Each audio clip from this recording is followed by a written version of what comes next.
పాకిస్తాన్‌ని శాంతి దూతగా బాగానే ప్రొజెక్ట్ చేస్తుంది అమెరికా.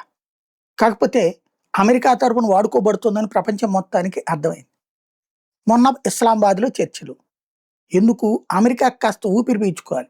అప్పుడే కదా 18 యుద్ధ నౌకలు అక్కడ హార్ముజ్ దగ్గర పెట్టగలిగింది.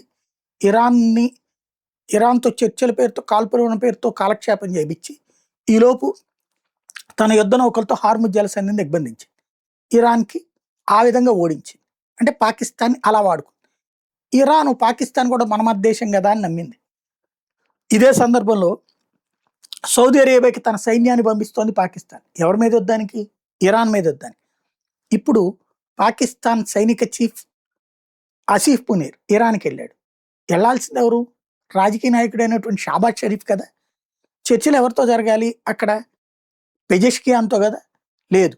అక్కడ ఐఆర్‌జీసీ ఇప్పుడు ఖొమైనీని గాకుండా, ఖొమైనీ ఇప్పుడు ఇంకా స్పృహలోకి రాలేదు కాబట్టి వాళ్ళ స్పీకర్‌ని నమ్ముతోంది. ఆ స్పీకర్ మొన్న చర్చలకొచ్చాడు. అదే సందర్భంలో అమెరికా తరపున ప్రజాస్వామ్యంగా జేడీ వాన్స్ వచ్చాడు. ఇప్పుడు ఆసిఫ్ మునీర్ ఎవడు? ప్రజల చేత ఎన్నికైనోడా? వాడు సైనిక చీఫ్. వాడు అక్కడికెళ్తాడు ఇరాన్‌కి. ఎవరితో మాట్లాడడానికి? ఐఆర్‌జీసీ. ఇలా ఉంది ప్రస్తుతం విచిత్రమైనటువంటి మలుపులతో.